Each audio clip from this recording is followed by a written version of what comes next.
Analisis nilai dan just-in-time manufacturing oleh Dwi Irawati, Muhammad Khairani, dan Indah Diah Lestari. Assalamualaikum warahmatullahi wabarakatuh. Di sini kami akan membahas mengenai analisis nilai dan just-in-time manufacturing sebagai penugasan dari mata kuliah manajemen produksi dan operasi. Pengertian analisis nilai. Definisi analisis nilai ini adalah suatu teknik yang harus diaplikasikan untuk semua desain baru.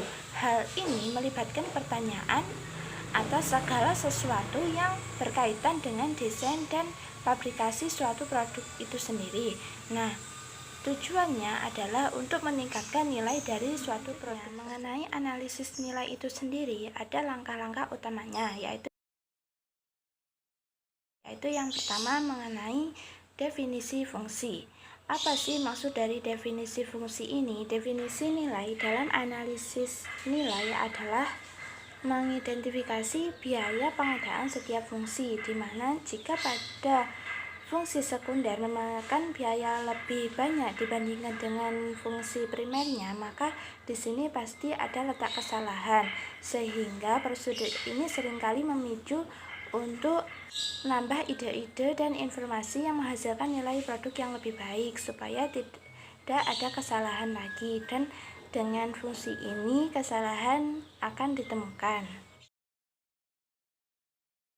Yang kedua adalah langkah spekulasi alternatif. Pada langkah ini fungsinya adalah untuk memicu proses kreativitas, karena di sini kita harus menyiapkan daftar pertanyaan yang dibagi dalam topik-topik fungsi, material, geometri, dan fabrikasi, sehingga kreativitas akan terbentuk dari pertanyaan-pertanyaan ini. Sebelum proses spekulasi alternatif ini sendiri, seharusnya sudah disiapkan informasi lengkap harus tersedia bagi tim analisis nilai. Langkah yang ketiga adalah melakukan evaluasi dan verifikasi alternatif. Di sini kita harus melakukan evaluasi, di mana ekonomi alternatif yang telah diusulkan tersebut harus dipilih untuk diselidiki kelayakan teknisnya. Di sini diperlukan bukti-bukti bahwa alternatif yang dipilih akan memakan lebih sedikit biaya, karena pada suatu produksi yang terpenting pertama adalah pembiayaan terlebih dahulu supaya produksi dapat berjalan dengan lancar. Selanjutnya pertimbangan yang lain adalah lebih mudah dirawat atau lebih meningkatkan performa dari produk itu sendiri. Langkah yang keempat adalah presentasi rekomendasi. Di sini hal yang penting adalah mempersiapkan suatu proposal formal yang jelas dan singkat mengenai modifikasi, desain, dan atau proses fabrikasi. Untuk mengenalkan bahwa produk yang telah dibuat itu memang perlu dan memang layak untuk dipublikasikan, sehingga semua orang memang benar-benar yakin akan produk ini. Untuk mengoptimalkan suatu produk serta agar tidak terjadi kesalahan di dalamnya, sehingga ketika adanya presentasi dan ada yang menyanggah-mangga, itu akan dapat menjadi saran yang lebih baik untuk memperbaiki dari produk itu sendiri. Pembuatannya ini sendiri kan pastinya dibutuhkan suatu informasi yang lengkap ya. Di sini alir pengumpulan informasi yang lengkap itu diawali dengan mendeskripsikan tujuan pencarian. Apa sih tujuan kamu untuk mencari hal tersebut? Selanjutnya pencarian, menemukan dan mendapatkan, sehingga apa yang kamu cari telah kamu temukan, kemudian itu yang kamu dapatkan. Selanjutnya membuang yang tidak relevan. Hal ini bertujuan untuk tidak kamu konsumsi semua informasi yang kamu dapatkan, hanya informasi yang penting-penting saja yang kamu butuhkan itu yang kamu gunakan. Dan selanjutnya mengarsipkan informasi yang kamu hasilkan, yang kamu dapatkan itu silakan kamu arsipkan agar tidak terbuang. Nah, selanjutnya memberi tanda untuk kemudahan referensi supaya kamu tidak lupa dengan apa yang kamu peroleh, maka seharusnya memberikan tanda untuk kemudahan referensi ketika kamu melakukan produksi itu. Sedikit banyak mengenai analisis nilai, selanjutnya kita akan mengenal mengenai just-in-time manufacturing. Apa sih manfaat dari just-in-time manufacturing ini sendiri? Just-in-time manufacturing ini sendiri adalah alat pabrikan di mana produk itu dibuat sesuai dengan permintaan pelanggan. Nah, di sini dapat diambil kesimpulan bahwa just-in-time manufacturing ini sendiri berfungsi untuk menyediakan barang sesuai dengan kebutuhan, sesuai dengan pesanan, sehingga ketika memproduksi barang itu tidak kelebihan maupun kekurangan. Itu akan lebih meningkatkan efisiensi dari memproduksi barang itu sendiri. Cermati dengan baik-baik pada just-in-time manufacturing ini sendiri sangat bermanfaat bagi pemproduksian, karena di sini ada titik pengendalian dari persediaan itu sendiri. Kalau seumpama suatu produksi tidak dengan pesanan terlebih dahulu, maka akan mengakibatkan over dalam produksi itu sendiri, akan memakan tempat, memakan biaya, apalagi kalau pada pemesan itu sendiri memiliki persyaratan yang tidak sesuai dengan apa yang telah kita buat, maka barang yang dibuat tidak laku dan itu akan mengakibatkan kerugian di dalam produksi ini sendiri, sehingga dibutuhkan just-in-time manufacturing ini sebagai pengendali dari persediaan ini sendiri untuk menghemat dari pembiayaan, menghemat dari tempat maupun bahan baku yang dipergunakan serta tenaganya dan lain sebagainya.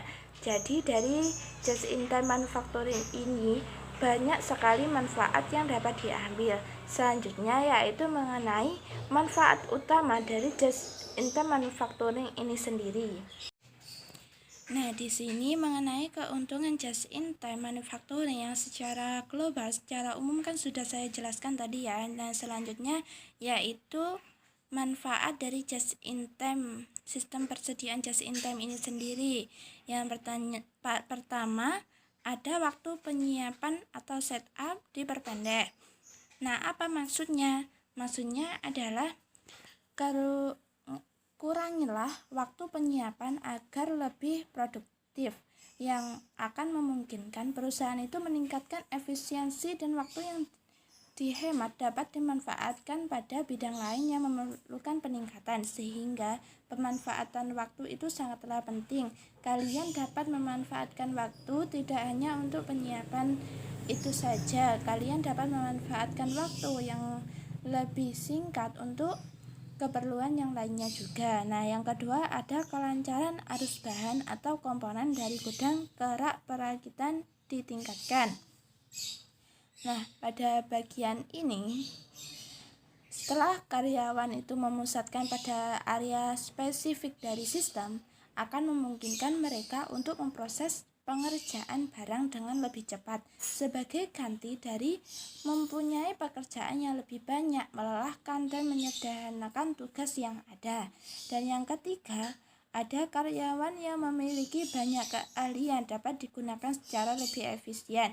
Yang ini jelas ya, karyawan yang memiliki keahlian banyak, dia akan dapat digunakan secara efisien. Setelah karyawan terlatih atau terdidik bekerja pada bagian yang berbeda dalam sistem siklus kesediaan, akan memungkinkan perusahaan untuk menggunakan pekerja ketika mereka diperlukan, sehingga dia tidak hanya pada bidang itu saja, dia dapat dimanfaatkan di berbagai posisi yang kemungkinan tidak ada yang mendudukinya. Nah, yang keempat adalah konsistensi yang lebih baik terhadap penjadwalan dan konsistensi penggunaan jam orang terhadap karyawan. Apa maksudnya? Jika tidak ada permintaan atas suatu produk, pada waktu tertentu, maka pekerjaan tidak perlu dibebankan di pekerja. Hal itu dapat menyelamatkan uang perusahaan. Mereka tidak perlu membayar pekerja untuk pekerjaan yang belum diselesaikan dan memungkinkan mereka diarahkan pada pekerjaan lain, sehingga dapat menghemat dari pembiayaan itu sendiri. Dan yang kelima adalah penekanan peningkatan hubungan dengan pembekal. Nah, di sini tidak ada perusahaan yang ingin terjadi kekurangan atas kesediaan ya. Tidak ada perusahaan yang ingin kekurangan atas sistem persediaan mereka dan akan menciptakan kekurangan persediaan yang dimiliki di dalam merak penyimpanan. Jika perusahaan mendapat barang-barang atau komponen yang diperlukan untuk mencukupi kebutuhan perusahaan dan memelihara nama baik perusahaan di depan orang banyak. Dan yang keenam adalah pembekal melanjutkan pemeliharaan terhadap karyawan yang produktif selama 24 jam penuh dan kegiatan dipusatkan atas keluar masuknya karyawan. Ini dimaksudkan adalah adanya manajemen pemusatan perhatian pada batas waktu pertemuan yang akan membuat karyawan bekerja keras untuk memenuhi perwujudan sasaran perusahaan dalam kaitan dengan keputusan kerja, promosi, atau bahkan upah yang lebih tinggi. Nah, sekian dari penyampaian materi oleh saya dan selanjutnya akan disampaikan oleh Muhammad Khaironi. Perkenalkan, nama saya Muhammad Khaironi dari kelompok 5 yang akan melanjutkan presentasi dari presentator yang pertama. Di sini saya akan mempresentasikan tentang implementasi Just in Time atau JIT Manufacturing. JIT adalah metode untuk mengurangi waktu penyimpanan dan waktu penyimpanan tersebut tidak berkontribusi ke aktivitas yang bernilai tambah. Dalam filosofi JIT, perusahaan hanya memproduksi apabila ada permintaan dari pembeli, tanpa memanfaatkan tersedianya persediaan sehingga perusahaan tidak menanggung biaya persediaan. Setiap operasi atau produksi hanya bertujuan memenuhi permintaan. Produksi tidak akan terjadi sebelum ada tanda dari proses selanjutnya yang menunjukkan permintaan produksi. Suku cadang dan bahan tiba pada saat yang ditentukan untuk dipakai dalam produksi. JIT Manufacturing menuntut ketepatan waktu produksi dan ketepatan penyerahan produk akhir kepada pelanggan maupun produk antara dari satu tahap produksi ke tahap berikutnya. Dalam sistem akuntansi manajemen kontemporer, produksi harus memenuhi zero defect, yang artinya tingkat kerusakan nol pada semua tahap siklus hidup produk. Adapun sistem tradisional masih mentolerir tingkat kerusakan produk atau produk cacat pada tingkat tertentu yang diperbolehkan. Selanjutnya yaitu elemen penting sistem just in time. Untuk menjamin keberhasilan dalam penerapan sistem just in time ini dibutuhkan adanya kerjasama beberapa elemen penting. Elemen-elemen tersebut adalah sebagai berikut. 1. Flexible resource. Karyawan dalam lingkungan just in time harus memiliki kemampuan ganda dan fleksibel. Karyawan diharapkan dapat mengoperasikan seluruh perangkat dan mesin dalam jalur produksi. Selain itu, mereka juga diharapkan mampu untuk melakukan pemeliharaan dan perbaikan kecil alat-alat yang menjadi tanggung jawab mereka. Selanjutnya yaitu nomor 2, cellular layout. Dalam sistem just in time, mesin-mesin diatur sedemikian rupa menyerupai setengah lingkaran atau ditata dengan pola selular untuk tujuan efisiensi sehingga dapat mengurangi berbagai pemborosan. Setiap sel dirancang untuk memproduksi satu produk tertentu. Produk dipindahkan dari mesin ke mesin yang lainnya dari awal hingga akhir. Setiap sel merupakan miniatur pabrik secara keseluruhan. Yang nomor 3 yaitu pull system. Dalam pull system, proses produksi akan ditentukan oleh adanya permintaan dari konsumen. Ketika permintaan konsumen masuk, bagian akhir dari perakitan akan memberikan tanda ke bagian sebelumnya untuk mengirimkan sejumlah partisi atau bahan yang dibutuhkan pada bagian tersebut. Demikian seterusnya. Bagian di belakangnya akan mengirimkan tanda ke bagian yang ada di belakangnya lagi untuk mengirimkan barang setelah jadi sesuai dengan kebutuhan. Yang nomor 4 yaitu quick setup. Setup merupakan aktivitas yang terdiri dari menyiapkan bahan, mengubah setting mesin, mempersiapkan peralatan, dan melakukan pengujian. Dalam sistem just in time, setup yang berulang-ulang tidak diperlukan lagi karena mesin telah dirancang untuk satu jenis produk. Yang selanjutnya nomor 5 yaitu small lot production. Perusahaan yang menerapkan sistem just in time hanya akan berproduksi sesuai dengan permintaan konsumen. Tidak seperti yang dilakukan dalam sistem tradisional yang menerapkan sistem mass production. Produksi dalam jumlah yang kecil ini dimaksudkan untuk mengurangi biaya-biaya yang tidak perlu seperti biaya gudang, biaya pemulihan barang, dan lain-lain. Yang selanjutnya yang nomor 6 yaitu quality at the source. Barang cacat dapat menimbulkan masalah besar dalam lingkungan just in time. Jika sejumlah unit produk jadi yang dihasilkan mengandung produk cacat, perusahaan tidak dapat mengirimkan sejumlah barang yang diminta oleh konsumen dan perusahaan harus mengulang kembali proses produksi hanya untuk membuat pengganti produk yang cacat saja. Kondisi ini akan menimbulkan adanya penundaan dalam pengiriman barang kepada konsumen dan menimbulkan kekecewaan konsumen. Jadi, dalam lingkungan just in time, kualitas merupakan elemen yang sangat penting di samping elemen-elemen yang lain. Yang selanjutnya yaitu nomor 7, supplier network. Just in time sangat membutuhkan hubungan antara pemasok dengan perusahaan pembeli. Pemasok diharapkan mampu mengirim barang dalam frekuensi yang lebih banyak dan jumlah yang lebih kecil. Kedua belah pihak dituntut untuk dapat bekerja sama guna mencapai keberhasilan yang di masa depan.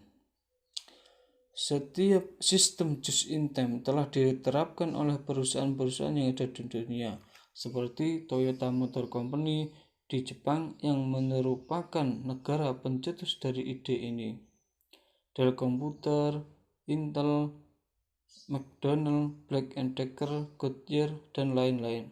Sistem ini tidak hanya bisa diterapkan di perusahaan manufaktur saja, tetapi juga dapat diterapkan di jenis perusahaan lainnya, seperti perusahaan dagang maupun jajan di Indonesia.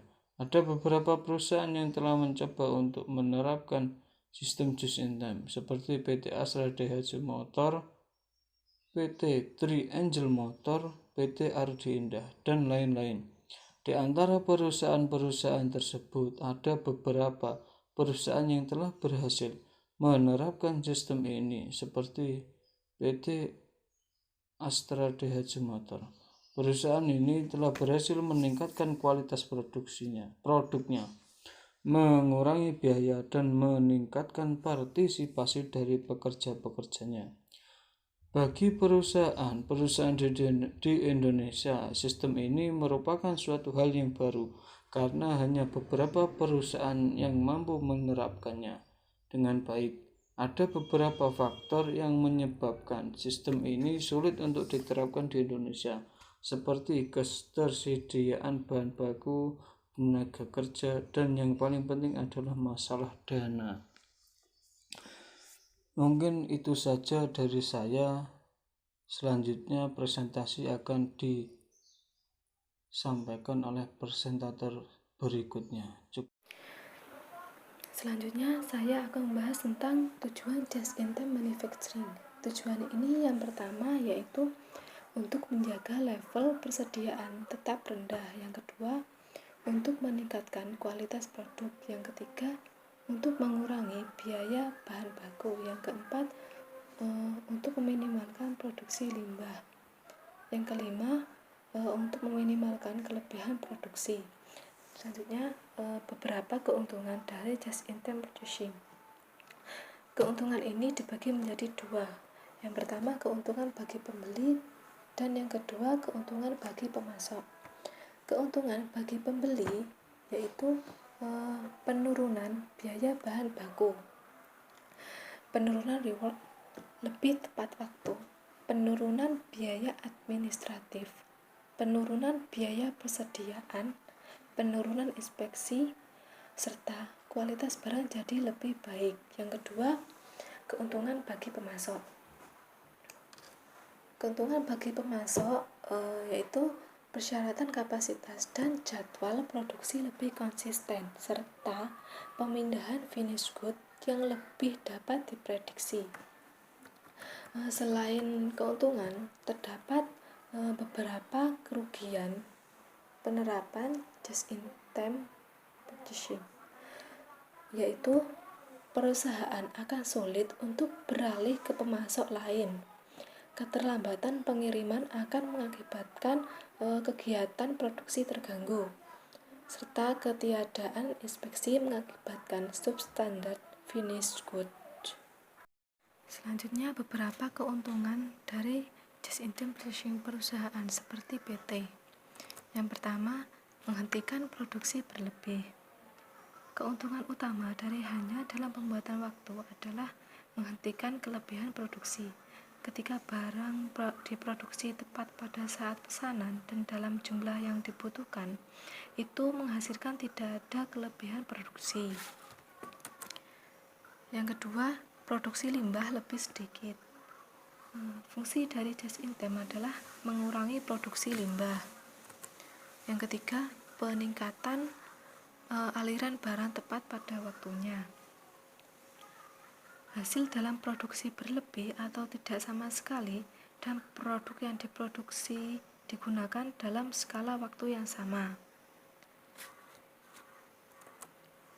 Keempat, tingkat persediaan rendah.